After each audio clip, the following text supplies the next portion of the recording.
Okay, hello everyone. Hello everyone, can I have your attention? And Have to be louder than that. yes, I'm excited. So welcome everyone to today's nature recovery seminar, which is the one of the last ones of this term. So this is a series that we started this term, focusing all elements of nature, particularly focused on nature recovery. And next time we'll have a whole new series of talks over that as well. So if you want to be on, if you're not on it already, just email biodiversity@ouce.ox.ac.uk and you can be on our mailing list. And after this event today, there's a drinks reception around the corner, and also copies of both of Guy's books available there as well. And you get a signature for Guy. I'm not sure how we'll squeeze everyone into that room if everyone goes, but that's it. But you're all welcome to join us afterwards for a more informal conversation.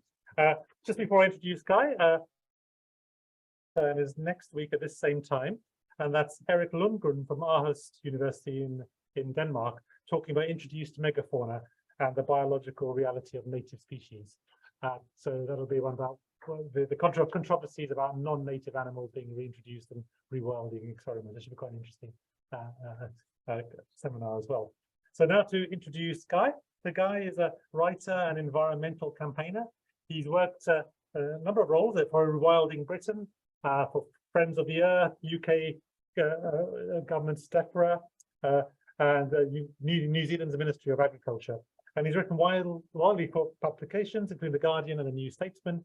And a few years ago, he wrote a book on a related but quite different theme, Who Owns England, which is also a really interesting read if you want to explore that further, which was a Sunday Times bestseller. And then Guy's new book, which is the subject of today's talk, The Lost Rainforests of Britain, just came out last month, I believe, and it's getting a lot of attention.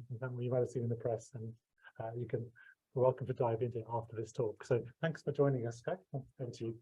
Thank you very much, Vindy. Yeah, thanks so much for inviting me. I'll get my disclaimers in first. I'm not a trained ecologist or botanist. I read history, and it's very slightly intimidating to be talking to some of the world's most eminent ecologists and woodland experts. But I hope, if nothing else, that my talk inspires some real research to be done by some of you guys. So hopefully you'll enjoy it. So just to begin with, this is the front cover to my book, Lost Rainforests of Britain. Not a photo, but a watercolour by the artist Alan Lee. And Alan Lee is better known as the illustrator of the works of Tolkien. And I first met Alan last year when I realised that he lived just up the road from me, living on the outskirts of Dartmoor, and that he'd moved there in the 70s and had suddenly become utterly entranced and inspired by Dartmoor's wet woodlands. And if you flick back through some of Alan's amazing illustrated versions of Tolkien, Lord of the Rings and so on, you start to realise that actually his depictions of places like Fangorn Forest and the Treebeard and the Ents, all dripping with lichens, are of many of Dartmoor's temperate rainforests. And so I had to get in touch with him in order to meet him and talk to him, and he features as has a star role in one of the chapters in my books. But I then cheekily asked him whether he'd like to illustrate the cover, and to my absolute glee, he said yes. So that was a fulfillment of a childhood dream. So obviously never judge a book by its cover, except for this one, because it's by far the best bit about it. But to show you a picture of some actual temperate rainforests, see if this works, which there we go. This is some actual temperate rainforest in Britain. It's Black Tor Copse in the middle of Dartmoor, one of the 3 remaining upland oakwoods in Dartmoor, on Dartmoor itself. And I think this gives you a sense of what we mean when we talk about temperate rainforest in Britain. We do have rainforest here. It's not just something that occurs in tropical climates. Of course, in the tropics, tropical rainforest is rainy and hot, and temperate rainforest is rainy but cool. And we get it in temperate climates such as in Chile and Argentina, Japan, New Zealand, the Antipodes, but also in Western Europe. And it's in very, very tiny fragments in in places like in the west coast of Britain and the west coast of Ireland. And I'll explore more about attempting to map it in a minute. But really, what defines a temperate rainforest? Well, firstly, the sheer amount of rainfall. By some measures, Paul Alabak, who did a study of temperate rainforests around the world about 30 years ago, he drew the line at around 1,400 millimeters of rainfall in a year on average. We have that in places like Dartmoor, and don't I know it from going out there plenty of times and getting soaked. Have that up and down the west coast of Britain, and it's that very rainy and mild equable climate that allows epiphytes to grow in profusion, plants that grow on other plants, and that's what we're seeing here on the branches of these gnarled and twisted old oak trees and blacktor copse, the lichens, the ferns, the mosses, and I'll explore a bit more about what some of those comprise in a bit. Where's this? Anybody know? I heard somebody whisper it. Wistman's Wood.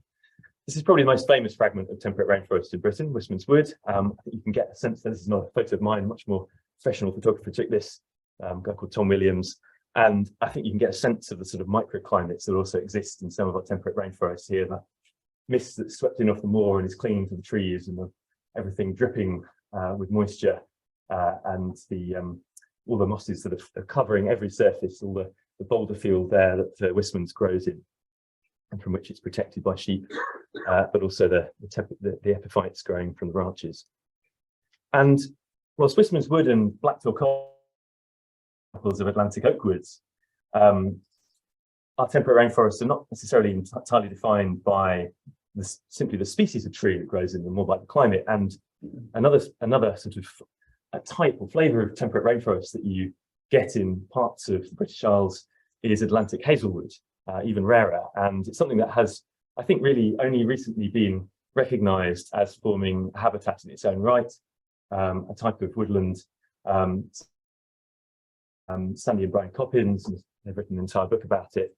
An absolutely fantastic and wonderful, very rare ecosystem that occurs mostly in Western Scotland. But perhaps small fragments of it may exist elsewhere. This is an old, seemingly uncoppiced hazel stand that I found on the western edge of Dartmoor, a place called Sanford Spiny. And you get, perhaps we seem to sort of denigrate hazel trees as being a species that only is found in the understory of woods, rather than forming habitats of its own, where it's the majority species. We're very used to seeing coppiced hazel, but actually here you can see that actually when it's been left to grow for decades, perhaps centuries, without being coppiced, it can form these very contorted structures and covered in epiphytes and rare lichens as well. To give you some examples of some of the epiphytes that grow in our temperate rainforest, this is one that's quite common, polypody fern. I love how when you catch it with the sunlight glinting through it, I think it looks a bit like a kind of stained glass window effect. These are growing on some willow trees, growing on a place called the O Brook on Dartmoor, where there's some interesting regeneration going on due to probably a reduction in grazing. But it's quite common. Probably do find it in areas outside of strictly the temperate rainforest zone. But far rarer, and perhaps my favourite since getting into this, is tree lungwort, Lavaria pulmonaria, one of the old growth lichens of our ancient woodlands, and now tends to be found mostly in the west of Britain, where it's wettest and also the air is purest and most clean, having been least affected by the Industrial Revolution by acid rain. It gets its slightly odd medieval herbalists who were besotted by the medieval doctrine of signatures, where they looked at plants that they believed to have a medicinal value and said, well, it sort of looks a little bit like a lung, so it probably has something to do with curing pulmonary diseases, maybe we'll give it to people who've got coughs and colds. I should hasten to add that there is no known scientific evidence that it does have such medicinal properties. So besides it being very, very rare, please do not be tempted to go and pick it and to try it as a medicinal cure yourself. A couple of other examples of epiphytes in our temperate rainforest. Filmy fern, despite it being extremely small and looking more like a kind of liverwort or bryophyte of some kind, it is still a fern. I think its fronds are about 1 cell thick. That's absolutely amazing. You get huge clumps growing in some of the wettest parts of our temperate rainforest, particularly underneath waterfalls and around streams. And this slightly less savoury looking character here is Sticta sylvatica, one of our temperate rainforest lichens. And for reasons unbeknownst to me, it smells of rotting fish. So if someone can explain to me why it has that an evolutionary advantage as a result of that, I'd be very interested to know. But what I love about our rainforests are how weird some of the denizens that live in them. And I think are here, string of sausages lichen, which particularly is found in the West Country, growing, festooning entire trees in parts of Dartmoor and Cornwall, and hazel gloves fungus, perhaps my favourite of all, which a conservationist once described to me as looking like Donald Trump's tiny orange hands, or possibly another part of his anatomy, also to scale. But don't let that put you off going and looking for it, because I think it's fungus. I think there's more to be discovered about this, more research to be done into it. And I've been very excited that since my book came out, that people have been coming up to me at the end of talks and saying, I found this on my farm in Devon, sheep farmer, I found this on my farm in Devon. It's made me feel like this land is even more special to me. And, because there's actually been very little research done into this, I believe, to this fungus, that actually those farmers and amateur botanists who are starting to discover it growing in all sorts of unusual places. This is actually shown to be by a young botanist in Cornwall who found it on the outskirts of an industrial estate in Bodmin, that we can start to actually add to the picture of where we are still finding fragments of temperate rainforest. And it's not just about the flora, it's also the fauna that are supported by our rainforests. The blue ground beetle is one such invertebrate found in only a few sites around Dartmoor and in South Wales, and recently discovered at 2 more sites, but only a handful in total. And I witnessed it myself emerging at night as it comes out to prey on giant slugs. So it's a lovely, very large ground beetle. And what I think I've hopefully given you a sense of here is that our temperate rainforests are amongst the pinnacle in terms of the biodiversity they support, particularly in terms of the lower plants, as they're sometimes referred to. I think unfairly, I think we've overlooked perhaps in this country our lichens and bryophytes for too long, certainly in terms of popular culture. I think this is something that I realized in myself a couple of years ago, that I was suffering from plant blindness, that I really only saw plants as a kind of massive green and didn't really distinguish between them. And diversity that we have out there, and particularly in our western wet woodlands, where there are around 500 species of lichens that are supported by our temperate rainforests, and something like 160 types of bryophytes. And but besides that, they are clearly crucial allies in the fight against the climate crisis. And obviously, woodlands, all types of woodlands, are locking up carbon in the woody matter of their trunks and branches, and in the forest floor. But also something may be going on in our temperate rainforest in addition to that, which you can see happening here, which is that there's soil that's forming in the canopy of the trees as well, because we have generations of mosses and lichens living and dying on these branches, bound together by the rhizomes of the polypody ferns that you can see clinging on here and forming this kind of root ball. And perhaps there is soil carbon being generated in the forest canopy here. Certainly that's something that's been shown to be happening in tropical rainforests. And I wonder if someone might take up the baton and do some research into whether this is happening in our temperate rainforests as well. So where do we find rainforests in Britain?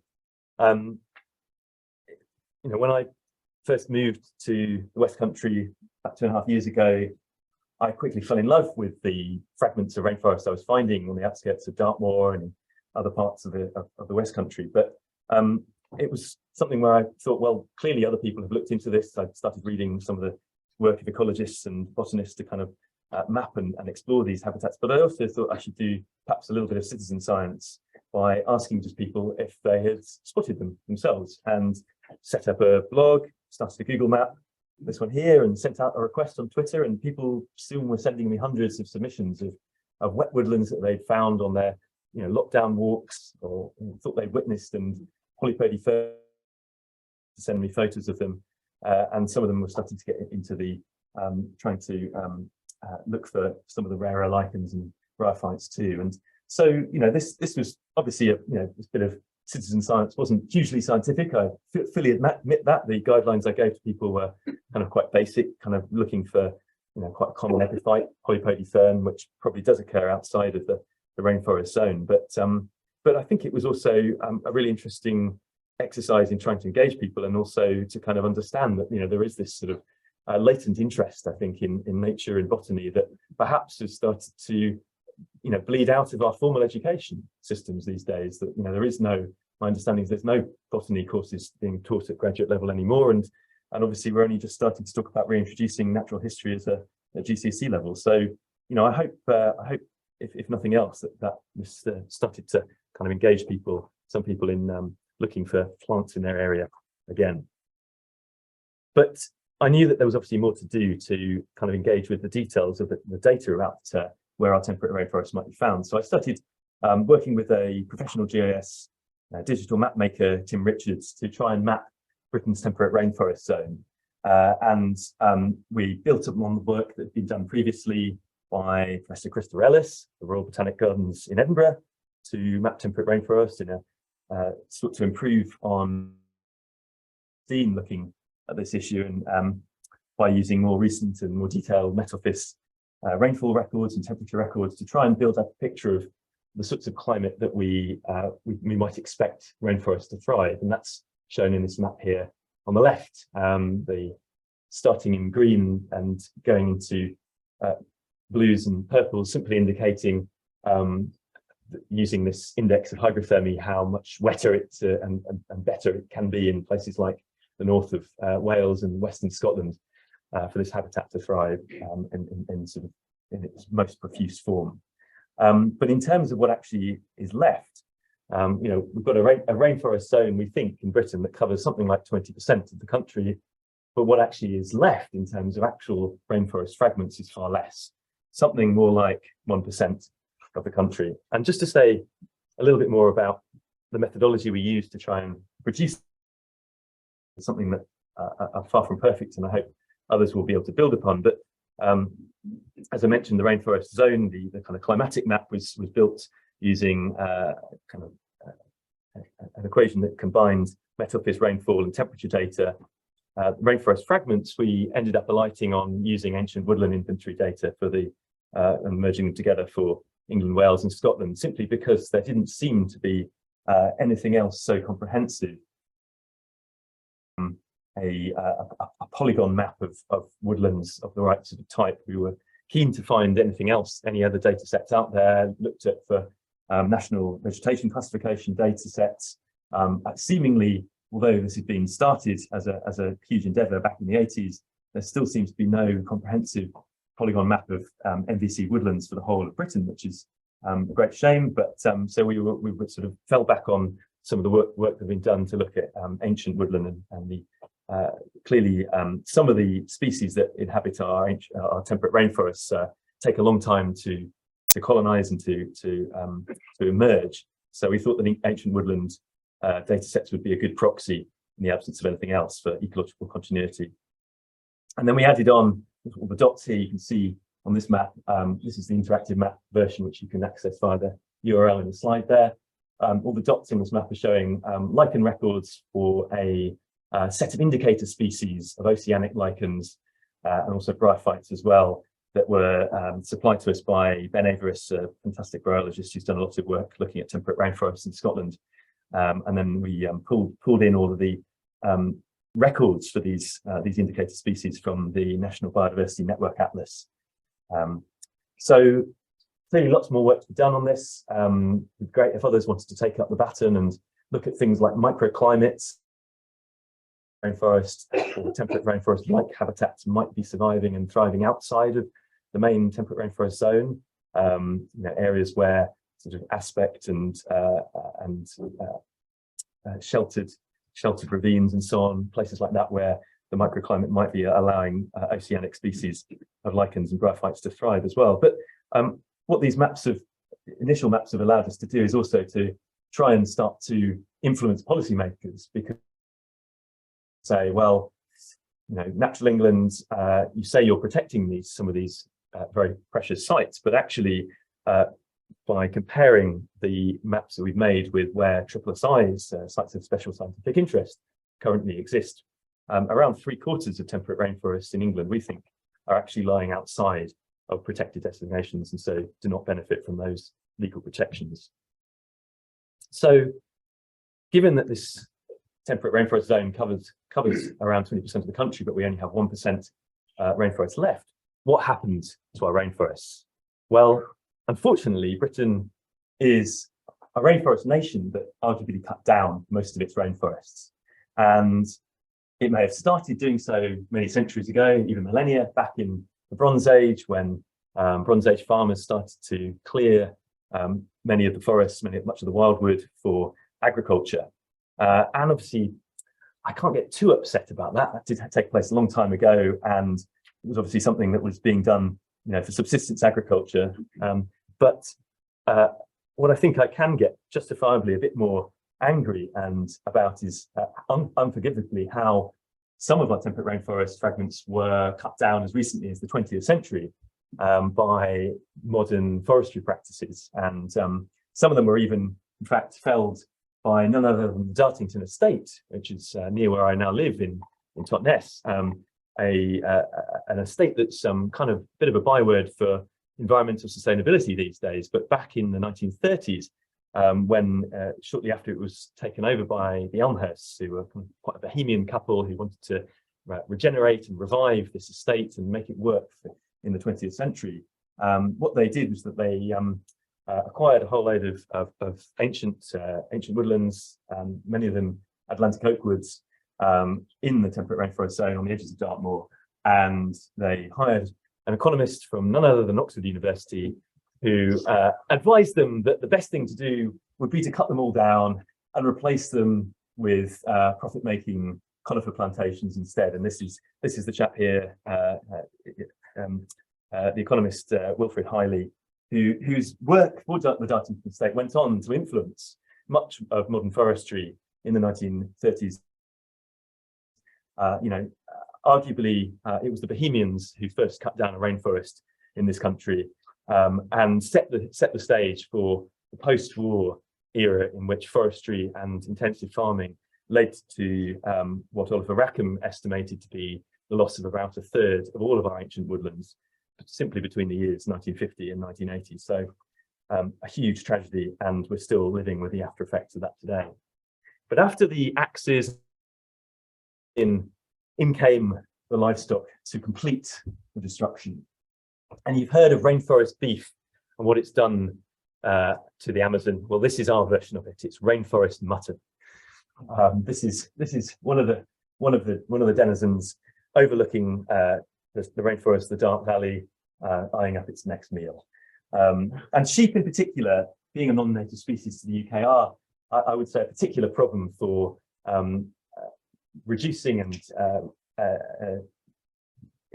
affecting particularly of our temperate rainforests, more so than cattle, because sheep do seem to particularly select for young saplings and nibble vegetation down to a very tight sward.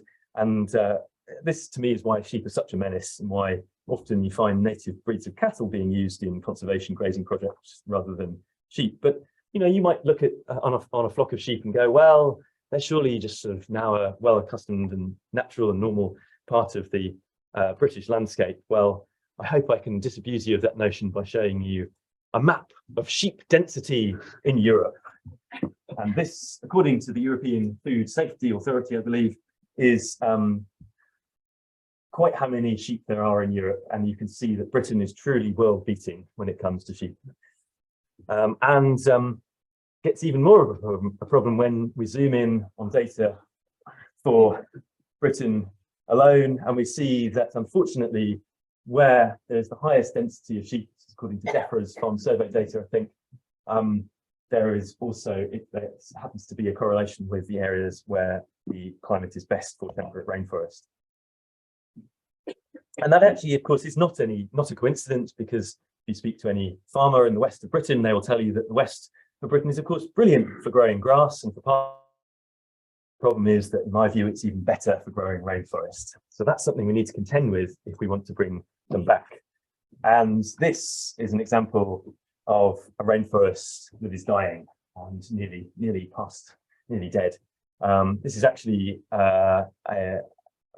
remains of an ancient birchwood that an ecologist found up in the Highlands of Scotland, that's been browsed not just by sheep but by deer. There are about 1 million deer marauding across Scotland to the absence of any natural predators and decades of mismanagement by sporting estates who've allowed them to get out of control, and the government hasn't sufficiently stepped in to instigate a cull as yet. You know, what's really happened here is that wood will, of course, have attempted to reproduce and send out seeds and produce saplings over the decades, but all of them will have been nibbled by deer and by sheep, and these are the last veteran trees creaking on their last legs. And what we end up with is, you know, of course, is all these very many small, tiny fragments of temperate rainforest, many of them marooned up hillsides in the middle of moorlands and lacking in ecological connectivity. And because so many of our rainforest fragments have disappeared, even completely nibbled to death, I think we need to undertake some to track down their remains. So I feel we need to call on the help of some detectives in order to do so. Who finer to call on than Sherlock Holmes and Dr. Watson here, looking out for ghostly hounds in the fog of Dartmoor. And I bring in this analogy because one of the world's experts on temperate rainforests, Dominic de la Sala, has written about this and said, he's written these words: because very few rainforests remain throughout Europe, they have not received much attention. Those undertaking rescue efforts today operate much like detectives in search of clues. So I found that a very exciting passage to read when I first read it, and thought, well, perhaps more of us should be becoming landscape detectives and starting to look for clues for ancient rainforests, lost rainforests in the landscape. And there's a nice link here, because the Sherlock Holmes novel, The Hound of the Baskervilles, which is of course set on Dartmoor, contains an oblique reference to the temperate rainforest fragment of Wistman's Wood. In one passage, and I quote, "The stunted oaks, which had been twisted and bent by the fury of years of storm." And elsewhere in the novel, he describes a Devon holloway, heavy with dripping moss and fleshy hart's tongue fern. And I think such descriptions clearly sprang from when Sir Arthur Conan Doyle, the author, visited Dartmoor in about 1902, and perhaps even visited Wistman's Wood. But whilst The Hound of the Baskervilles has Holmes and Watson looking for a spectral, ghostly hound, there's something else that haunts Dartmoor today. It's the haunting spectre of ghost woods. And ghost woods is a term invented and popularised by the ecologist Ian Rotherham to describe woods that are now lost. The trees may no longer be there, but evidence for them, clues can be found to them in the landscape still, and they can be found in places, things like old place names. So I started looking for these ghost woods on maps of Dartmoor. Some of them are quite obvious, places like Birch Tor. There are no birch trees left on Birch Tor, but perhaps we may assume once in the past they were. Others are a bit more obscure. There are a cluster of villages and woods to the north of Dartmoor called, all with the suffix Nymet, or variations on that theme. And the word Nymet, I think, indicates a Celtic sacred grove, maybe a former wood that existed there at some point in the distant past. And I started to spot lots of place names around Dartmoor with the name Bear. And bear doesn't mean bear in the modern sense of a big mammal, but in fact is Anglo-Saxon for wood. So in looking for ghost woods on Dartmoor, you're actually going on a bear hunt. And you can find them even opposite Wistman's Wood. There is a place called Bear Down, and maybe referring simply to the existence of Wistman's Wood, or perhaps it is referring to the fact that the wood once the other side of the valley as well. And the word Dartmoor itself contains a hint as to its formerly more wooded nature. Today, most of it is very treeless. If you've ever done the 10 Tours, hikes, or Duke of Edinburgh there, you'll know how you can go for miles and miles and not see a tree at all. But Dart derives from the Celtic word deru, meaning oak. And so the Dart, the river along which the oak trees grow, and perhaps once was a much more wooded place itself as well. Continuing the rather Gothic theme that we've now entered into, I wanted to show you the bones of a rainforest. Not of course, the bones of this rather poor Dartmoor pony in the foreground, but in the background and on the horizon there is a place called Fir Tor. And anyone who's ever tried to hike to Fir Tor will know how far away it is from anywhere else. It's right in the middle of the moor, very, very far from any other tree or wood. But perhaps once upon a time it did have, because the renowned chronicler of Dartmoor, William Crossing, wrote in his famous guide to Dartmoor about a century ago, below Fir Tor on the Cut Combe side is a spot known to the moor men as Fir Tor Wood. The name seems to point to the former existence of trees in this sheltered hollow, and the discovery a few years ago of oak buried in the peat nearby proves that they once grew around here. Now, of course, the peat, the bog oak that he was referring to, would have been thousands of years old, but perhaps clues to the more recent existence of woods in the landscape can be discerned through looking for indicator species that may represent the remaining seed banks of former woodlands. So some ecologists have think that things like bluebells and wood sorrel and bracken may be indicators of woodland soils, even in areas where trees no longer grow. And I think this is something that could benefit from more research. Perhaps one of you will do this, but I would love to know more about whether there are where the balance of opinion on this lies. But if we are to see bracken particularly as an indicator of former woodlands, perhaps we might be able to use maps of bracken as a way to guide restoration efforts. And bracken, when it forms a dense monoculture, a dense stand, certainly cannot be said to be providing high quality, high productivity farmlands. It's unpalatable to most livestock and be poisonous to some of them, and so farmers will tend to try and get rid of it if they can do. But if it's an indicator of woodland soils, perhaps it's the soils telling us that we should be allowing those areas to ultimately regenerate. So this is a map of where we think bracken exists on Dartmoor these days, clearly not occurring on the deep peat and the blanket bog in the centre of the moor, but seemingly you might expect there to be woodland sort of feathering up the edges of the hills and along the river valleys.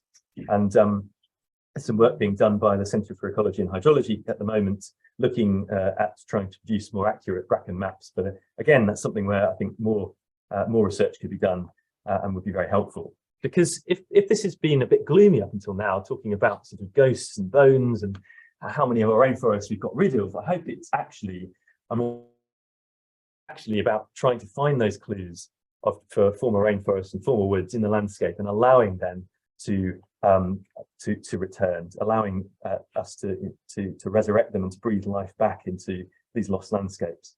And I have hope, because I think the fact that we still do have fragments of rainforest gives us a set of reservoirs, a set of sort of lifeboats upon which we can perhaps allow them to recolonize parts of the landscape. If we're simply to start to restrict grazing around some of our fragments of temperate rainforest, I think we'll start to see some pretty rapid effects. And we can do that in fairly basic ways, by sheltering saplings with tree guards, or putting in exposure fencing, or perhaps we might be able to find more novel technologies that might come to our aid, such as the use of GPS tracking collars being put onto livestock, as this trial at RSPB Haweswater in the Lake District is trialling with this herd of Belted Galloway cattle, and the use of virtual fencing in places where it's very difficult politically to put in fencing, such as on commons. And as Oliver Rackham, one of our greatest historians of our woods, said, in England, trees grow where people have not prevented them. Well, we have prevented them from growing in large parts of the country, owing ultimately to overgrazing. And when we restrict that overgrazing, we can start to, like this one here in Snowdonia, where simply a fence was put in on a hillside about 20 or 30 years ago, and sheep obviously can still get in over here, but over here they've been excluded. And this is very far away from a seed source, not close to a nearby wood, but birds and other animals have clearly spread seeds there. Rowans, birch are starting to colonize the fells, as are other species, bracken and so on. And I found an interesting example of this taking place not so far from where I live, a place called Lussley Cleeve, which has regenerated what I've called an accidental rainforest over the last, certainly the last couple of centuries, and particularly in the last few decades. And actually, this is a process of regeneration that we can track through historical records. The first, these aren't very clear, but the first of these images shows you a painting from 1820. And because, of course, the geology of the Cleeve hasn't changed, but even though the ecology has, we can track it through history. We can match up the rocks to present day. And we can see that by the time of the Edwardians taking this tourist photograph as for a postcard in 1907, we can start to see vegetation cresting up the side of this tour. And when I went back there in 2021 and tried to track down the same location that the painting had been painted and the photograph taken, I couldn't really find it because there were so many trees in the way. So that's happened through an accident of history, through a common regenerating, partly because of demographic change in the area. Essentially, quite a lot of the common grazing rights now belong to people who have bought up properties, who are retirees. They have no desire or interest in becoming farmers or part-time farmers, and that's just led to a reduction in grazing in the area. But obviously, we can't necessarily expect this sort of accident to happen, and perhaps nor should we want it to. We really, to restore rainforest and nature more generally in Britain, I think we should be aiming to do it deliberately, not just through abandoning land and hoping for the best. And so this is where I think it comes into talking about how do we get governments to intervene, how do we get governments to change and shift farm subsidies that they've been talking about now for many years of doing, but are still wavering, to incentivize landowners and farmers to do the right thing and to be rewarded for restoring nature. Because if we were to do so, not just in small patches, but across larger areas, this shows you where deciduous woodlands still exists in Dartmoor National Park. But if we were to allow it to expand by, let's say, 100 to 150 meters on all sides, you would see quite dramatic effects, not just the more rainforest, more temperate woodland, but also, of course, greater connectivity between those fragments of woodland. And obviously that's incredibly important for building ecological resilience to the impact of things like climate change and diseases and so on. And I chose that distance as a buffer because a study was published last year by CEH looking at study plots at Monk's Wood in Cambridgeshire of where an oak wood has been allowed to regenerate with grazing pressure taken off of it. And in 20 years, the oak woods have spread outwards by roughly 100 to 150 meters, carried that far by jays and squirrels, burrowing the acorns and allowing the saplings to regenerate. So I think this is something that's entirely possible. And if we were to do that across the whole country, we could actually double the area of our temperate rainforests within a generation.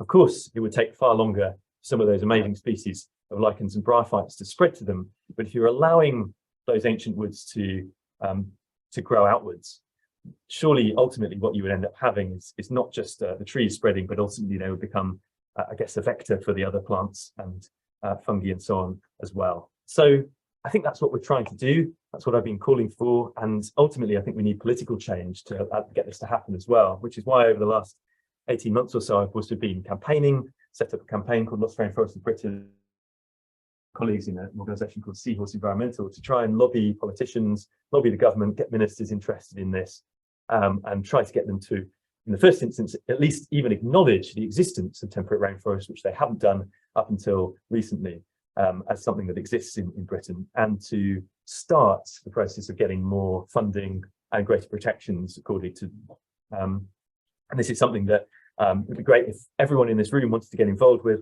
We haven't got that petition up and running anymore. That expired earlier in the year, but I'm sure we will do at some point. And if nothing else, just getting your MP out and taking them out into nature, whether you live near a rainforest or not, I think is probably quite a good way to get them out of the Westminster bubble and actually into something that's a bit more real, and getting them thinking about rainforests and other forms of nature recovery would be brilliant. So I think that we should be getting the government to set a goal of doubling Britain's rainforests within a generation. I've been hugely inspired by these amazing habitats, and feel very, very lucky to have spent time in so many of them. And I hope you feel inspired as well to take up this fight and get involved, whether that's through carrying out fresh research or lobbying politicians or anything else you want to do. But obviously, firstly, I hope that you just buy my book. Thanks very much.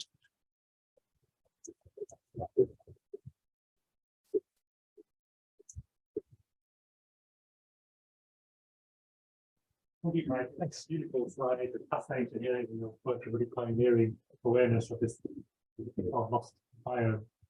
So we've got time for questions, so feel free to fire away, and if you're online as well, I can field something online as well.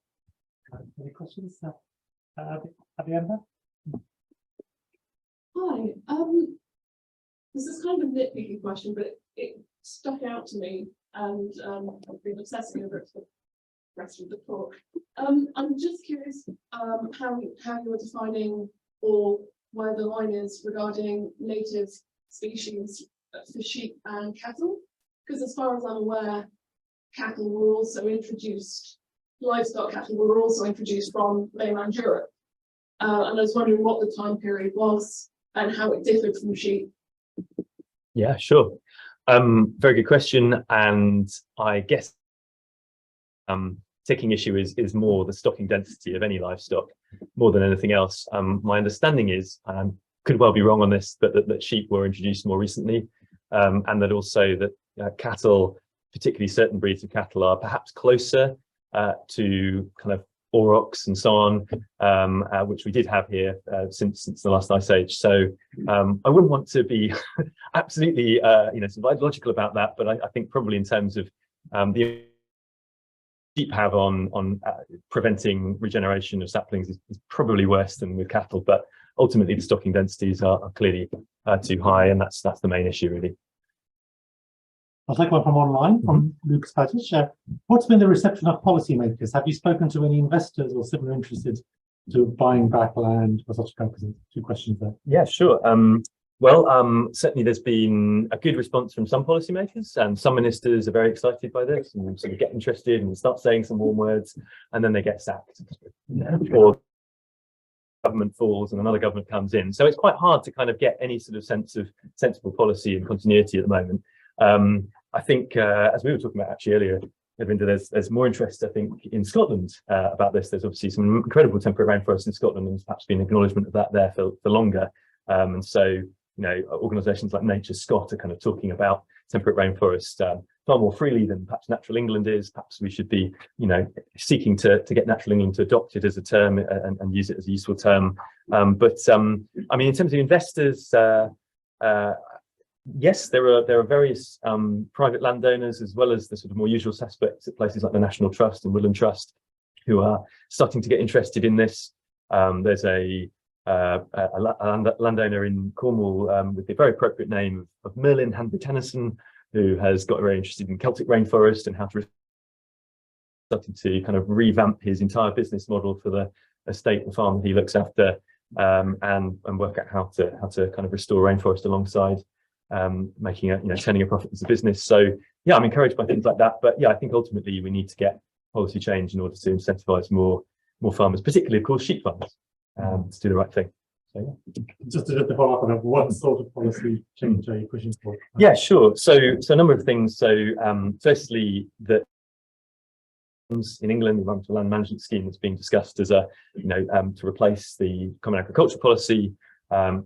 Ongoing debate seems to be rumbling on for years now, just on the cusp of when we're actually meant to be transitioning to this new system, and the old payments are finally being wound down. Concerned that some of the initial ambition that people like Michael Gove had for it, sort of public money for public goods, is being kind of lost, and we're starting to see a rollback on that. perhaps we'll end up simply replicating what we once had when we were part of the EU and sort of payments. But I hope that they'll retain a more ambitious tier, the landscape recovery tier within elms, and that will be the sort of thing which allows landowners and farmers over kind of whole landscapes to kind of join up and do things like rainforest restoration. But besides that, also just simply, extending the network of protected sites. There's clearly far too few of them. The government's got this ambition of protecting 30% of England and I think Britain overall as well by 2030 for nature. And we're probably at something like 3% at the moment if you go by triple size that are actually in a good condition. So they've clearly got a long way to go, and they need to actually be funding our environmental watchdogs better to be able to enforce those protections as well. So those are some of the sorts of policies we're trying to change.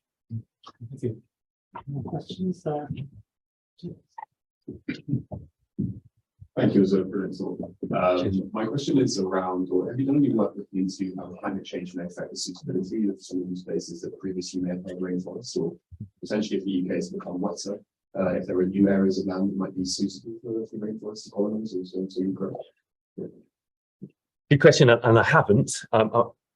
I'm almost sort of slightly dare not to look really, but clearly we are having huge changes in our climate, and clearly, as well as having wetter winters, we're getting drier and hotter summers. And when I visited some of the temperate rainforest sites I showed you earlier this summer during the heat wave, some of them were looking pretty crispy and dry around the edges and not looking in a great shape. So yes, that's my great fear, is that that some of these sites will simply dry up and cease to have many of the bryophytes and lichens that make them of interest in future. But I guess I also have hope that allowing them to expand, that we're going to improve their resilience and allow sort of migration of species within them as well. And it's possible, and again, it'd be great if someone wanted to run the figures and run the maps and look at what some of the most plausible scenarios are now for climate impacts. We could see where that zone might shift in future. Thank you. I think I'll take one from online from Byron Patterson. Linking together your two areas of research on land ownership and more down the line, is there any danger these incentives could create a new form of tree rent or may legitimize unequal land ownership as landowners become stewards of land? Yes, perhaps. I guess what I think about stewardship is that it would be a good idea, and that lots of landowners sort of use the notion of environmental stewardship as a kind of way to justify continued ownership of land. But whilst that may be the case for some landowners, I think it's often something that most landowners are not held to. It's not something that they're scrutinised about. At the very least, if we're not going to see a sort of great changes in terms of land reform, particularly in England, where obviously there hasn't been a discussion about land reform as there has been in Scotland up until now.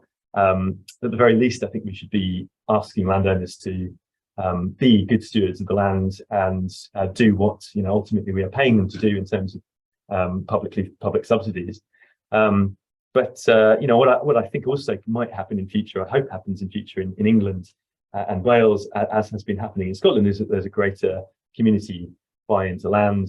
We get reformed community right to buy in England, something that Labour has promised that they're going to do if they get into government at some point. So perhaps that's something we might see here. We might see more efforts to essentially allow more of the public to become stewards and custodians of the land, landowners who they currently are.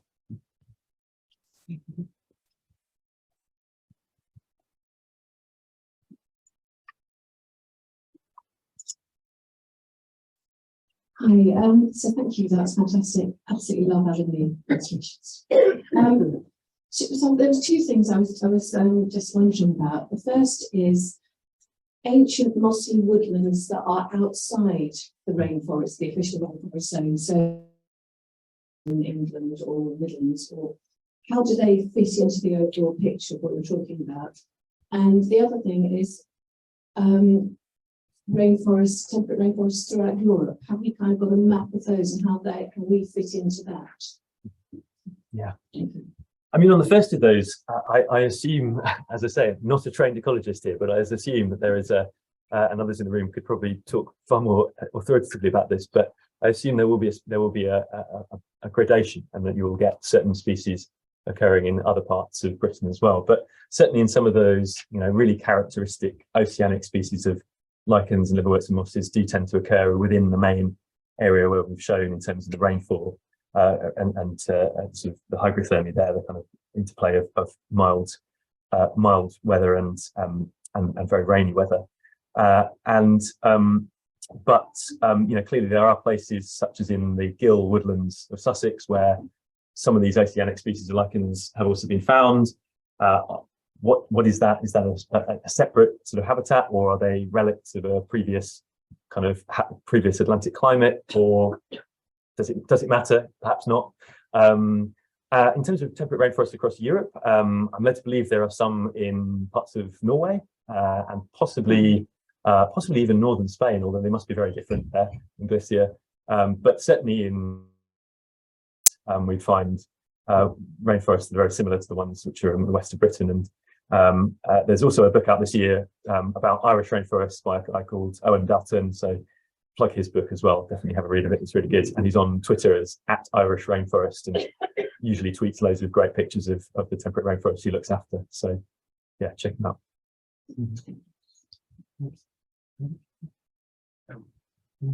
I can just shout, it's fine, all right.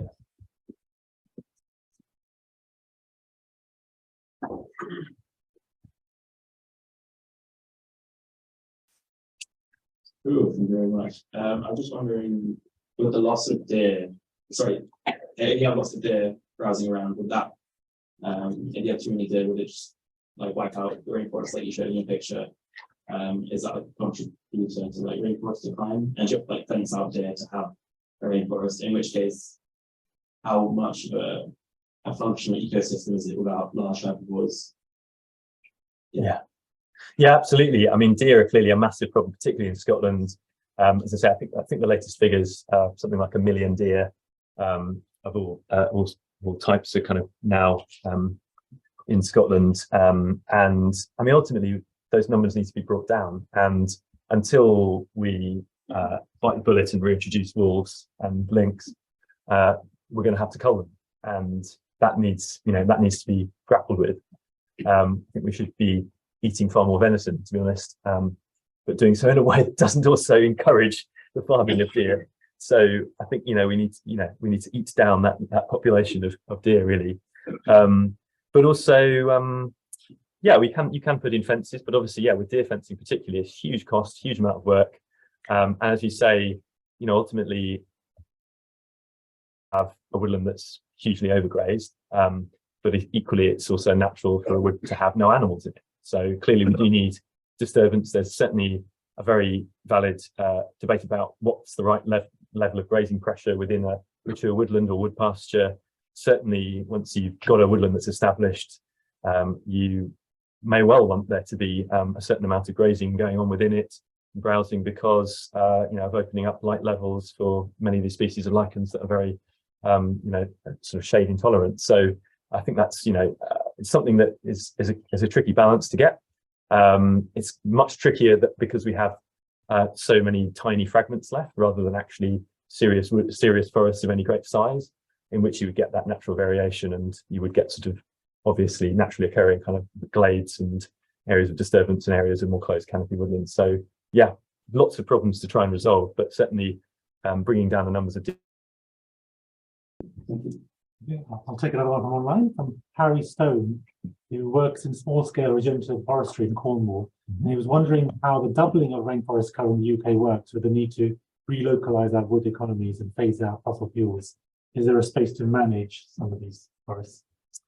There could be, yeah. I mean, I think we probably need more forestry in the UK as well. We import something like 80% of our wood.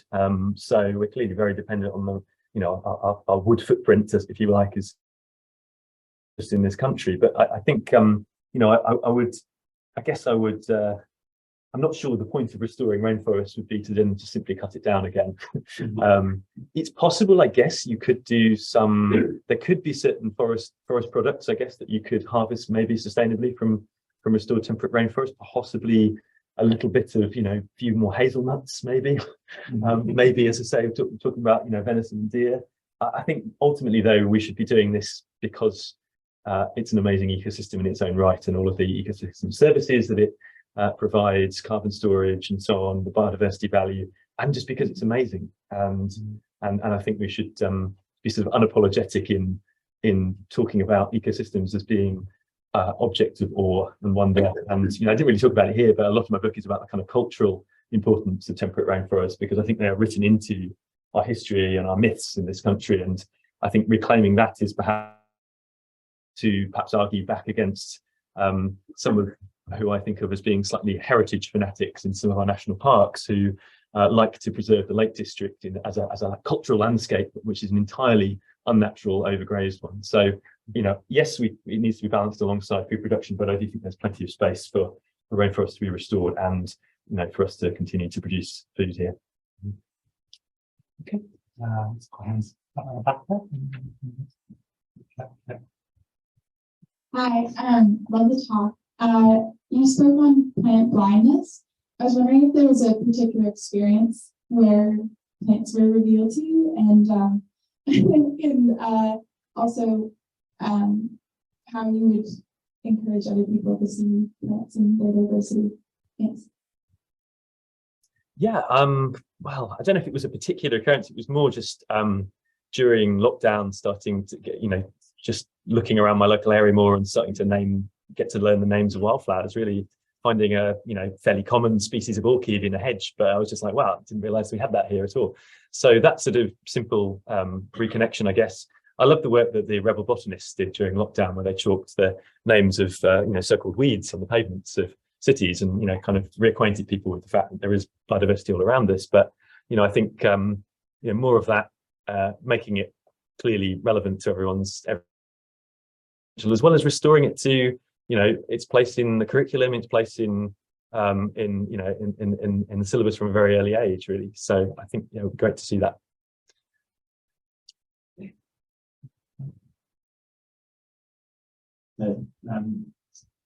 I'm so jealous that you've got to spend all this time in rainforests.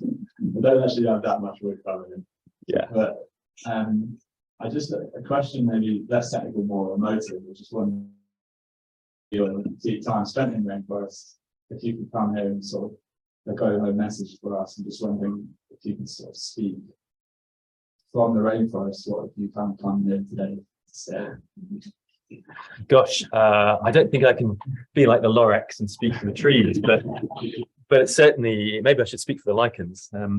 But no, I think they're just incredible places to be in. I mean, it doesn't matter really what aspect of nature turns you on, as it were. It's if you find near spiritual experience in a wildflower meadow or a salt marsh, that's great as well. It just happened to me that when I moved to the West Country, that I found these wet woodlands to be amazing places all year round.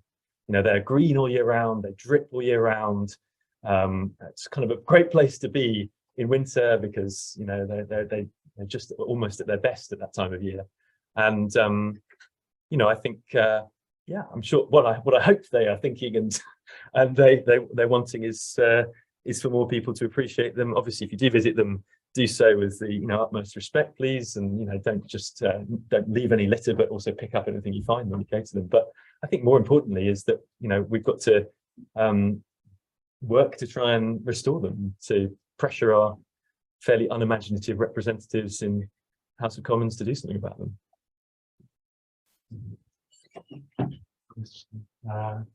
Okay. Thanks. It's really going back to a couple of questions ago, but the question about large herbivores in listeners, of course, there is that little explosion, which is now sort of bramble and overgrown with mosses.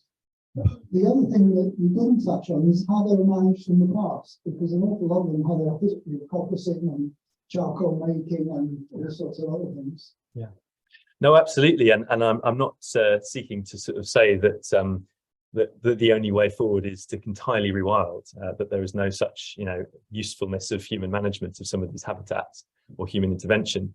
And you're absolutely right, of course, that the exclosure in Wistman's Wood is perhaps been shown to be useful for encouraging more brambles, but perhaps not so good for the lichens, which actually make it a site of special scientific interest. I suppose what I wonder if there is a way to overcome that problem is perhaps to focus our efforts on the outskirts of some of the woods, and to, instead of expecting there to be too much regeneration of oak underneath the canopy of the oak, which is unlikely to happen, I guess, but to try and protect more of the saplings that are occurring on the edge. And then at the same time allow that kind of controlled grazing to continue within the mature woodlands. But I'd love to ask you more about that later, because you know a lot more about this than me. And certainly also about the management, and certainly, you know, clearly, as some various studies have shown, you know, just simply leaving a wood to its own devices without any animals in it doesn't necessarily add to the biodiversity of it. So I think we probably have to reintroduce some of the missing species as well, and that not simply expect the kind of impoverished landscape to right itself without our intervening.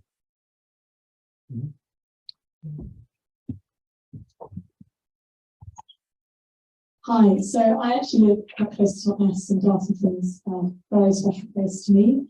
And I have some family who are farmers in the local area. And I was interested to know, obviously policy is one way that we can get at this problem, but I was wondering whether you had ideas where we could engage landowners and farmers in a way that's going to be potentially fast acting in passing policy. And I wondered whether you could shed insight into whether there's been a lot of interest with local farmers in actually beginning to make changes on the ground running that she's starting now, you know, going forward. Thank you. Yeah, absolutely. Well, I mean, you know, I think certainly there are farmers on the outskirts of Dartmoor who are interested in this. There's a farmer cluster, sort of, you know, kind of group of farmers who are kind of trying to link up across a kind of wider landscape. I think even talking about trying to start to create a second Wistman's Wood on the banks of the East Dart, rather than the West Dart, or possibly I've got the two confused. But one of the banks of the Dart. That they, you know, they're clearly interested there from a perspective of being, you know, farmers, productive farmers, but also interested in restoring more nature to their land. Perhaps some of those farmers are, I think they're probably mostly tenant farmers, so they're sort of not necessarily kind of quite so caught up in some of the politics of the Dartmoor Commons, which can be very vexed and quite difficult to get agreement, because there's obviously dozens, if not hundreds, of commoners kind of involved in some of those discussions. But you know, I think sometimes it's about institutional inertia. A lot of the land on Dartmoor is owned by the Duchy of Cornwall, and you know, they've been around for 700, 800 years and seem to move quite slowly. So getting them as a landlord to be on side with allowing some of these changes is what, and there's clearly interest amongst some of their tenants, but including things like reintroducing beavers. But I don't think, well, see, it's no longer Prince Charles, but he wasn't particularly keen on reintroducing missing species when he was the Duke of Cornwall.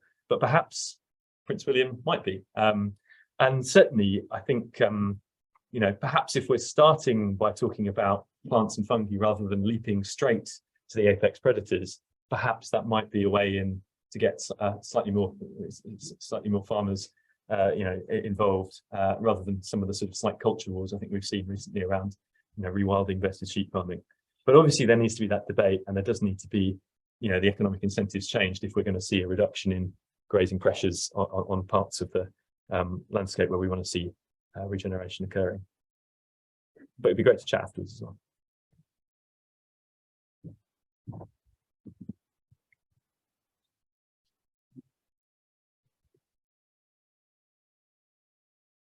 Thanks. You just mentioned the Duchy of Cornwall, just maybe linking back to your previous work about in these kind of particular environments. Have you looked at the concentration of land ownership, and is it still in the form of the states that we've done in Scotland, or what's the picture like? Yeah, most of England is still tied up in pretty large estates, really. I mean, there's obviously, yeah, it differs according to where you are in the uplands. A lot of the uplands of England are particularly owned by large estates, often large sporting estates. But also, you know, I mean, somewhere like the Lake District, about 20% of it is now owned by the National Trust. They've been buying it up over the last century or so, and you know, obviously they are starting to do quite a lot to try and restore nature, restore temperate rainforest. But you know, even there, I think it's useful to encourage large conservation organisations to be, you know, be progressive on this sort of stuff. They're obviously National Trust comes under attack from all sides for everything all the time, because everyone thinks they have a view of what National but obviously particularly recently they've been under pressure to, including I think there was an anti-rewilding motion at their AGM, but thankfully that was defeated. But you know, if you're members of any big organization like that, just getting in touch and saying we'd like you to do this, it'd be great to do that, to restore rainforests and so on, to rewild, that would be, I think, really helpful. But yeah, there is certainly a job of work to be done to map out who owns all the remaining fragments of rainforest and neighbouring land in order to, you know, best engage some of those people, I think. Mm-hmm. Your mention of National Trust reminds me that every year we take our master's students to Borrowdale, where there's a nice experiment now of abandoned sheep farm being regenerated. And it was it gets swamped by bracken. Right. And things are beginning to come through after 20, 30 years. And so that's one of the challenges, I suppose, it's expansion of these rainforests. To what extent are we just going to see bracken taking over? Suppressing. Yeah, or could you send in wild boar to break up the stands and create spaces within that? So that's you think what might be the way to do this, to actually have pigs or boar? I mean, clearly there's something else that needs to be done there to stop it becoming purely monoculture. I mean, I guess some degree of assisted regeneration might help to shade out some of it, but it's also surely a kind of situation which you could start to have you know, wood pasture systems being created, even if you're not going to get closed canopy rainforests. We'll take a couple more.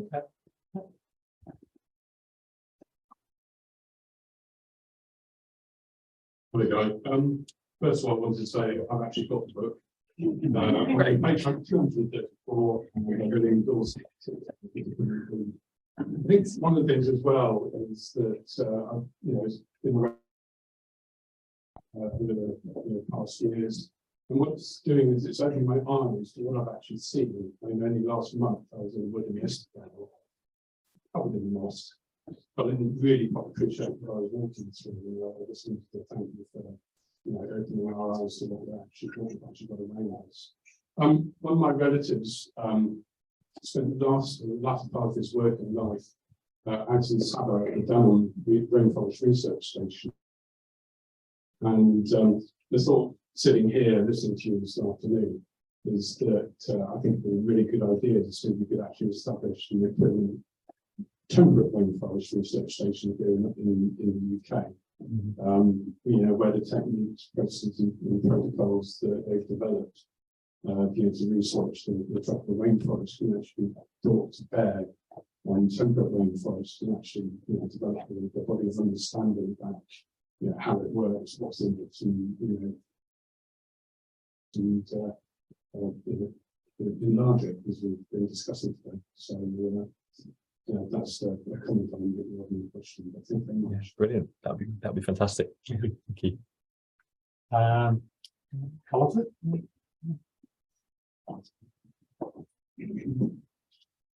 Thank you so much for the talk. I would like to go back to the climate change issue. Just sort of curiosity. So I know that over the last few years in the UK, the number of fires has rise, and I was just curious to know if these fires have affected any of these remnants, or do you think they are at risk over, well, when the areas like drier? Just in terms of thinking if we want to expand the area of these forests, how exposed they are to these fires. Yeah, for sure. I think it's probably true to say that a lot of the wildfires that we've seen in recent years, obviously, you know, starting to increase as an incidence of climate change, but also are occurring on landscapes which are pretty heavily modified by humans. So, you know, moorland areas, gorse can be very fire prone, and heather and so on. And a lot of these are kind of grouse moors which have been managed for that. And obviously the grouse moor managers say, well, we're managing the fuel load by taking off the heather and burning it occasionally. And sometimes those fires also get out of control, and if they're drying out the underlying peat, then that's not good for the general wetness of that ecosystem, which generally tends to, in a more natural state, buffer against wildfires. I think Oliver Rackham used to say that our deciduous woodland would burn like wet asbestos. In other words, not at all. Now, Oliver Rackham did a study of, I think he tended to do most of his studies on dry woodlands in the east of England, but he certainly did one study of the Helford River woods in Western Cornwall, which I think is probably a candidate for temperate rainforest and certainly very, very wonderful place. And I was quite shocked and surprised to hear that earlier this summer in the heat wave that we just had, there was a section of the Helford River woods and they're predominantly oak woods that I think caught fire. Now I'm not quite sure because I couldn't find out from the news reports whether it was actually, whether it was kind of nearby bit that had been turned into a conifer plantation that had caught fire. But obviously, if that was the deciduous trees themselves, the oak trees themselves starting to catch fire, then perhaps Rackham's kind of rule of thumb on this no longer holds and may no longer hold in a future of 1.5 or 2 degrees or more. So that's something that I think we should be very worried about, and obviously should be doing everything to prevent. But yeah, be something to look into, I think, as well.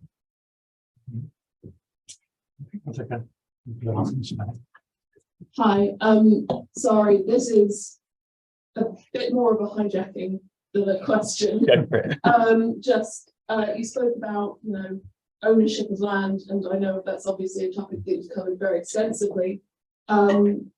A friend who could not be here because she couldn't find it, I think, asked me to mention, a fairly new group, Land Justice Oxfordshire, who are looking at who does own Oxfordshire, especially in the context of the recent cost of living crisis and also the health impact of not having access to land, which has itself involved some attendees have also done a fairly extensive mapping process of ownership in Oxfordshire itself. Yeah. So thanks for raising that. And I think there might be other people in the audience today who've done some of that mapping. I can see one of them over there. And also I know that recently there's been a Land Justice Cambridge set up. So I'm glad you guys aren't letting them pick you to the post on that one. So yeah, go for it. Great. Okay, now let's get no more questions. I think we'll wrap up. Thank you, Guy. Something that was very Thanks very much.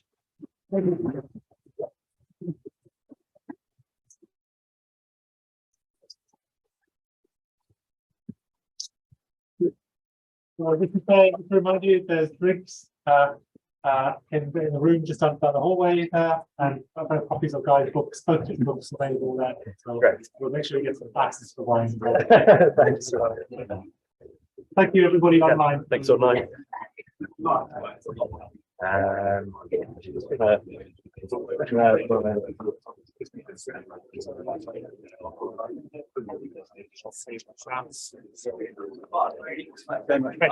right. I think we have the same problem. We live in a new forest.